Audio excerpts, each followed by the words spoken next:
What's up, guys? Brandon with Strict Vision Athletics here with the long-awaited product review of the SqueezeBar. Yes, the SqueezeBar came on the scene about 2 months ago, I think, maybe a little bit longer now. It's been about 2.5, maybe 3 months, and we've had it here for a little over 45 days now, I believe. In that time, I have really come to appreciate this thing, you guys. It is a marvel of engineering, a breathtaking design, and an incredible barbell to have in your gym.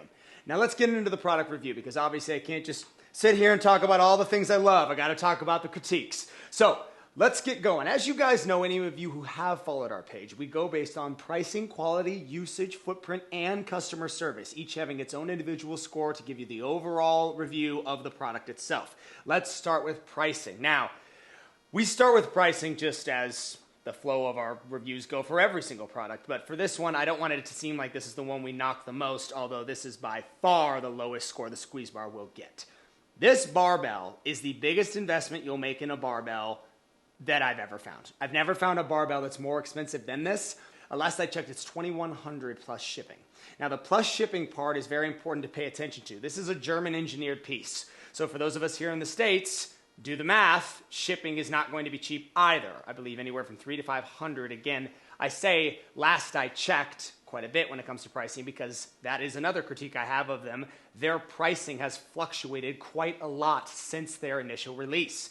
They initially released this thing, I think, around $3,500. Then they realized that it just wasn't going to go, dropped it back down. Then they had some kind of a weird thing where they were fluctuating their price based on the location you were for accommodating shipping or something along those lines. I'm not sure, but it seems like their price is leveled out. It's about $2,100 for this bar now. This is an investment, a massive investment, and I will also say for most of you, an unnecessary investment. Now, if you are a garage gym operator, somebody who takes this very seriously, somebody who's a coach, somebody who is wanting to improve your bench press specifically, I highly recommend this bar. This is one of the coolest specialty bars you will ever get, and I call it a specialty bar because that is technically where it's at with its category.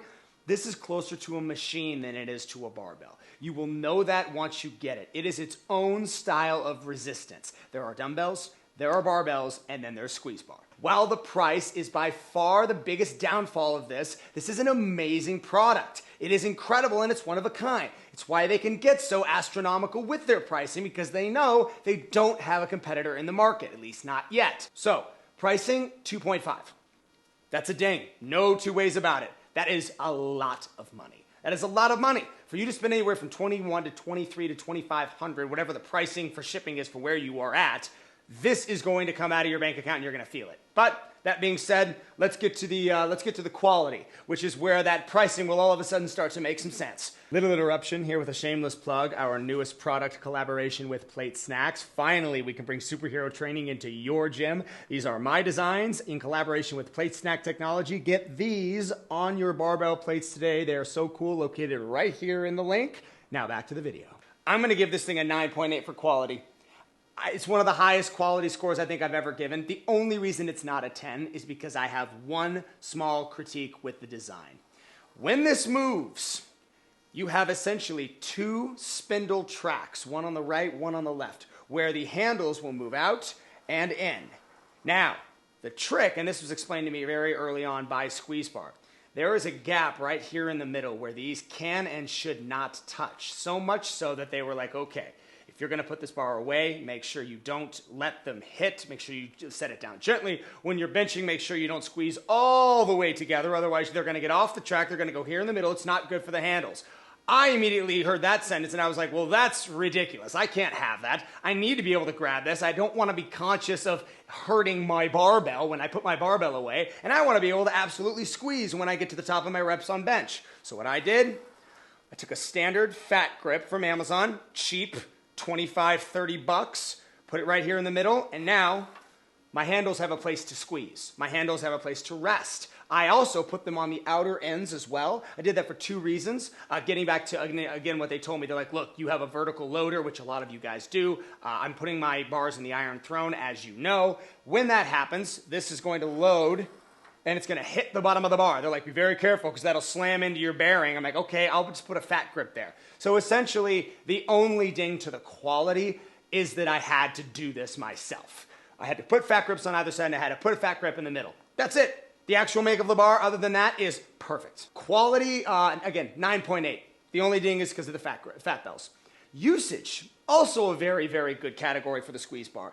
The SqueezeBar will perform just about every single barbell movement that you already did. Now, is the SqueezeBar superior to a barbell in every single barbell exercise that you can possibly do? No. There are certainly exercises that you're going to want to do a standard barbell. What I like to do on any barbell exercise I do, I like to warm up with the SqueezeBar, even with no weight. I'll just throw the SqueezeBar together. I'll do some overhead press reps if I'm going to end up going heavier with a straight bar, or I'll just use a SqueezeBar and I'll just stay with the weights light. That is one thing that I actually think is a blessing with the SqueezeBar, is that whatever your volume is per lift, shave that volume into a third. That's what you're doing. I sincerely struggle with overhead press with a 10-pound plate on either side. The range of motion is so much bigger. You're not just going up and down, you're going together and apart. It's basically two ranges of motion brought together, and it is hard. Who cares what the weight is on here, but it's more difficult. So usage, 8.9. Solid score for the usage on the SqueezeBar. Well done indeed. Footprint. Now, when it comes to a footprint, any kind of a barbell is certainly going to have to be calculated before you purchase. A barbell is going to have a large footprint. Even if you have something like the Iron Throne, you have to have an area for your barbell, especially this barbell. You do not want to get this bar and just lean it up against your wall or set it on the ground in your gym. You want a special place for this, because this is a special bar. This is my baby.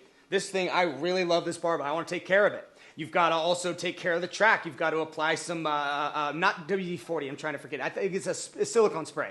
You've got to do some silicone spray every couple months just to keep the track nice and greased. But yes, I think the footprint is good for being a barbell. Give it a 7.6. I think that's very fair. It is a large piece. It's a barbell. It has to be calculated when you purchase it. If you have an Iron Throne or some kind of a storage rack like I do, then in your head you're like, okay, I've got 6 barbells. I already have 4. I have to be calculating on these next 2. I'll throw the SqueezeBar in there. But you're going to have that conversation with yourself prior to buying this barbell. Lastly, we have customer service. So the first thing I'm going to say is there's a time difference. If you're here in the States, and I'm speaking specifically from my experience because I am here in Arizona, I know a lot of you are too. If you're here in the States, there's a time difference. When you send them an email, expect a little bit of a delay. That's just kind of straightforward. They're on a different time zone. They're in the middle of a launch. It's a little bit slow. A day and a half, maybe 2 days. That's what you can usually expect for a response time from SqueezeBar. It's perfectly fine, but that is something to think about if you're wanting to get this bar or you have questions about it. You can ask them, and frankly, you can ask me. If you guys do have questions about this, just shoot me a question. I'm very familiar with it at this point. So that's sort of the first critique. It's just there's a little bit of delay in time. A little bit of a bigger critique is pertaining to what I mentioned earlier. Now, I believe this issue has actually been resolved, but I know there are several people who have reached out to me and have talked about this. Their pricing fluctuated quite a bit in the beginning. So they started a little bit higher, then they dropped it back down. I believe their pricing has finally leveled out, and you shouldn't expect this to happen again. But given that that has been an issue, I'm including it just kind of in the back of my mind. SqueezeBar is a new company, and new company, they're gonna have trial and error. It's just natural. They don't quite know where their market is at feel, at least not in the beginning. Now, I think they're getting closer. I think with I'm specifically talking about pricing. I think their pricing is getting closer to market value. They're still expensive. That's going to be the last thing I'm going to talk about is their pricing. That pertains to the last critique I have, specifically about disclosure of price. I hate companies that sell a product and then when you go to purchase it or to look at it, to price it out, they don't give you their price. They give you an email and they say, message us to learn more. That tells me, okay, this product is probably exceptionally expensive and they know it, and that's why they need to get a hold of me in order to talk to me, in order to give me the simple price. I would rather know right out of the gate, this is a $3,000 barbell, or this is $2,100 plus shipping, whatever it is. That's a serious critique I have for SqueezeBar. Stop doing that. I understand why from a business standpoint on their end, but from a customer service standpoint, from the side of the customer, almost nobody is really excited to have a conversation with you to understand your pricing. If I wanted to have a conversation with you, I would have reached out to you intentionally with questions. If I just want to know the pricing of something, I just want to know the pricing. You have a very expensive product. Show that. Hey, This is us. Sorry, we're the only one in the market. We're the best. There's our pricing. I would cut out all of the mystery associated with this. And some of this may be because you didn't quite know what your pricing would be or where you would land or where it would stop. You need to know that now. You've been in the market. You're not a new product anymore. People are now accustomed to seeing your stuff online. Have a pricing, have it visible so that I know what it is when I'm the new customer and I go to buy it, I know immediately, oh, there's no way I could buy that. Or maybe I could buy it in a month, or maybe I can budget and I can buy it in a couple weeks. Either way, leave that up to the customer. Do not mask this process and make it harder than it needs to be. So with all that being said, I'm going to say the customer service is a 6.4. They are very, very good at responding. SqueezeBar is. Once you do get a hold of them, once you do start the conversation, Pascal, the whole team over there, they're very, very professional. They'll treat you guys very well. And when I say this was the best shipped product I've ever received, I'm not exaggerating. This thing came in a almost wooden tube. It came in a wooden tube inside of a box, inside of a nailed shut end caps. It was perfectly shipped. Keep that in mind when you purchase this. Why is shipping so much? That money is going to shipping. They're not tabling their shipping cost. That money's going toward packaging and shipping overseas. That's a big, big expense on the part of SqueezeBar to make sure you get your product untouched, that it's perfectly in shape and not dinged or hurt in any way. My bar came perfect, not a scratch on it. So, well done, SqueezeBar. 6.4 for customer service. Total for that is a 7.04. 7.04 for the SqueezeBar. Definitely sort of a teeter-totter review. Really high, really low, really high, really low. Your pricing is by far your biggest ding. And of course, the argument can certainly be made, hey, you say it's like the best ever, maybe the price is justified. I personally think the price is still a little high. At the end of the day, it is a barbell. A barbell costing as much as that cost is more than quite a few of the machines that I have in here. It's certainly right on par. I can get myself a squat rack, or I can get myself a SqueezeBar, or I can get myself